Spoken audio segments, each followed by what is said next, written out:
사업장들이 이제 문을 닫고 있습니다. 그래서 모든 직장들이 필수 업무를 제외하고는 집에서 재택 근무, 또 학생들은 학교를 갈 수가 없어서 재택 학습을 하고 있습니다.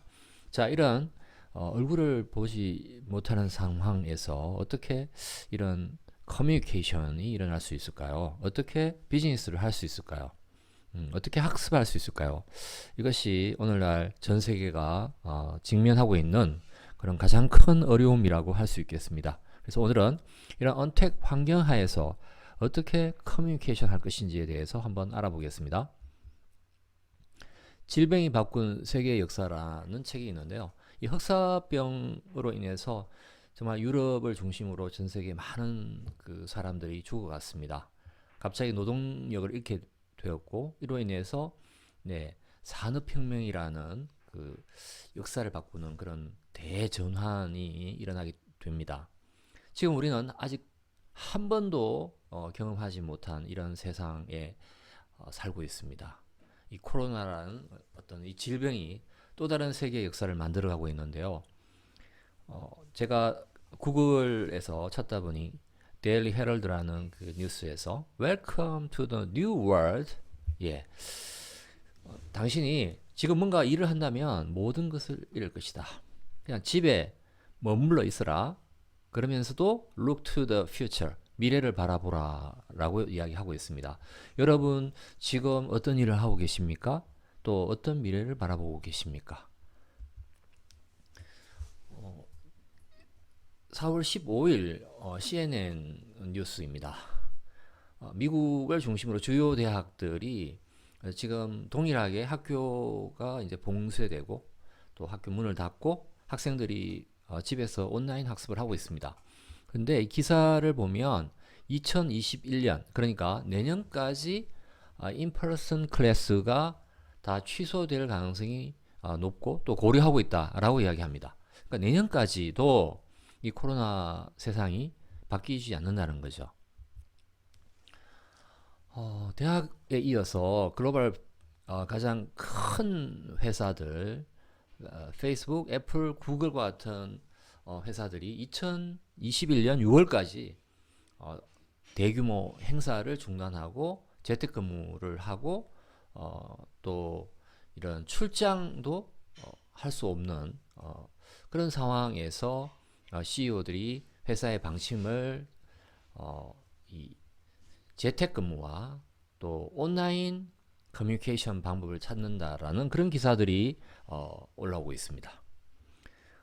우리나라 기업들도 현재 그 76%의 기업이 경영에 어려움을 겪고 있어서 가장 심각한 것은 이제 그 고용에 있어서 신규 고용은 말할 것도 없고 기존 인력들을 어떻게 유지 운영할 것인지가 가장 큰 과제라고 합니다.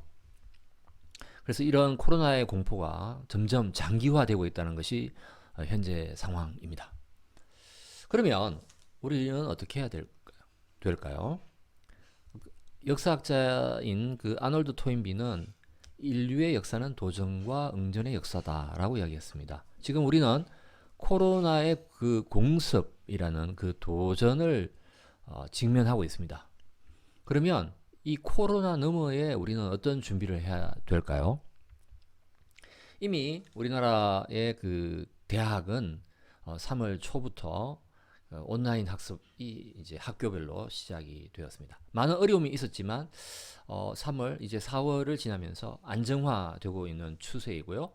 이미 많은 학교들 서울과 그 대학들이 이번 학기 전체 학습을 온라인 수업을 하는 것으로 이렇게 결정이 났다라고 합니다. 이어서 초중고 학교가 오늘 4월 20일 이제 온라인 개학을 하게 되었습니다. 540만 명이 이제 접속해서 원격 수업이 시작이 되었고 초기에는 네트워크 인프라라든지 또 선생님들의 온라인 수업 준비의 어려움 등으로 다소 많은 그 문제가 발생하겠지만 그럼에도 불구하고 동시에 이렇게 많은 학생과 많은 학교가 온라인으로 수업을 한다는 것은 아마 거의 혁명과 같은 일이라고 저는 생각합니다. 학교 학습에 이어서 이제 집에 있다 보니까 사람들이 우울하고 또 이 스트레스를 받게 됩니다. 운동도 할 수 없고 야외 활동이 제한되기 때문에 상대적으로 우울한 분들이 많아지고 있어서 이런 심리 상담을 원격으로 비대면으로 원투원 상담을 이미 시작을 했고요. 방과 후 활동과 같은 이런 실습 활동도 비대면으로 온라인 학습이 시작됐습니다. 국가기관에서도 아주 필수적인 그 교육들을 그 공무원 교육들도 온라인으로 하고 있습니다.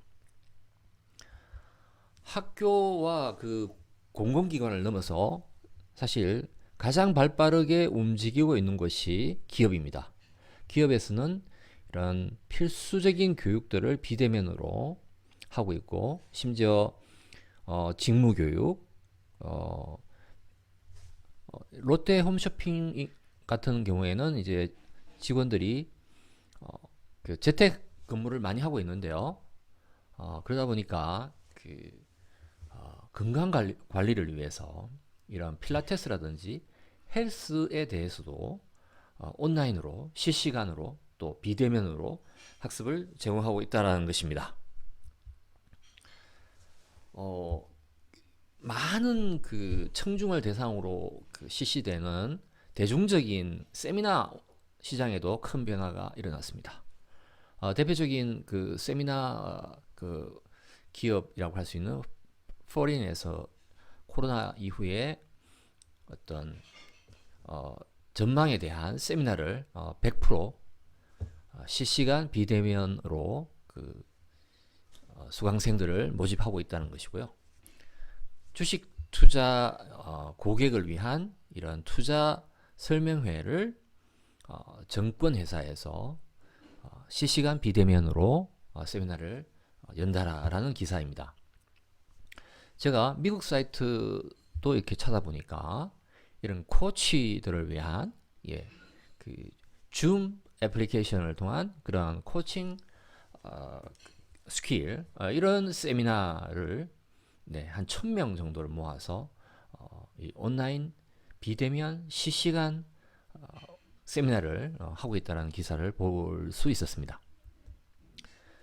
자, 이제 이런 이야기를 합니다. 싸대, 싸강, 버추얼 러닝, 비대면 교육, 뭐 언택 교육, 많은 용어들이 있는데 이런 그 커뮤니케이션을 가능하게 해주는 도구가 저는 이 줌 애플리케이션이라고 생각을 합니다.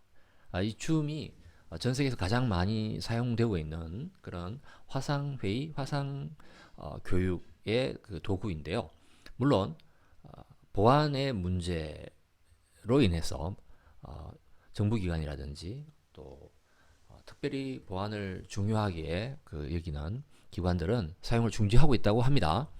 그럼에도 불구하고 가장 그 유효하고 가장 편리하게 사용할 수 있는 도구이기도 합니다.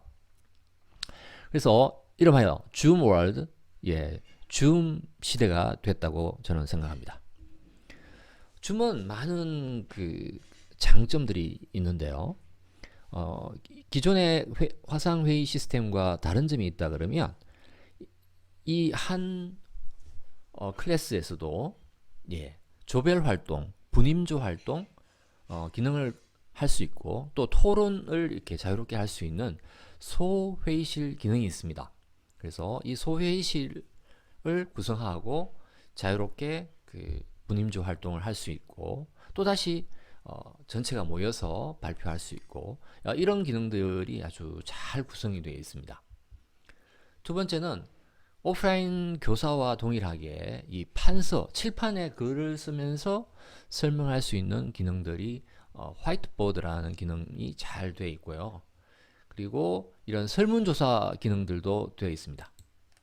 뭐 당연히 이 화면의 녹화라든지 교수자가 가지고 있는 이 호스트 화면에 있는 모든 자료들 파워포인트, 엑셀, 워드, 그리고 동영상까지도 동시에 우리 학습자들하고 공유를 할 수 있습니다. 다양한 이런 채팅 기능도 가능하고요. 예. 이외에도 그 사용자들의 아이디어를 가지고 다양한 방법으로 네, 줌들을 이용하고 있습니다. 구글 독스와 같은 그 동시에 그 팀으로 모여서 작업할 수 있는 그런 기능들을 연계해서 사용하고 있기도 합니다. 마지막으로 이 커뮤니케이션 도구를 지원해주는 그 제작 도구, 저작 도구에 대해서 말씀드리겠습니다. 이미 그 유튜브 등에서 비실시간으로 강의 동영상을 많이 만들고 있는데요. 예, 뭐 그 내 손 안에 있는 스마트폰을 활용한 이런 파워포인트를 가지고 강의 동영상을 만들 수 있습니다. 예, 파워포인트가 단순히 PPT라는 파일 형태 이외에 강사의 이런 이미지라든지 소리라든지 예, 비디오 그리고 링크까지 우리가 생각할 수 있는 다양한 그 도구들을 커뮤니케이션 도구들을 네, 한 영상에 다 표현할 수 있습니다. 네, 우리나라에서 만든 그 자이닉스의 에버렉이라는 프로그램을 저는 이제 학교 수업에서 많이 활용하고 있는데요. 너무 손쉽게 제작할 수 있습니다. 지금 제가 사용하고 있는 툴이 이 에버렉입니다. 이외에도 우리가 곰 플레이어로 많이 잘 알려진 이 곰 믹스라는 그 프로그램을 통해서 동영상 제작부터 편집까지 이렇게 한꺼번에 할 수 있는 이런 좋은 도구들이 많이 개발되어 있습니다. 제가 그 어제 기사를 찾다가 Inside Higher Education이라는 그 잡지에서 스티브 민츠라는 그 텍사스 A&M의 교수님의 기사를 봤는데요.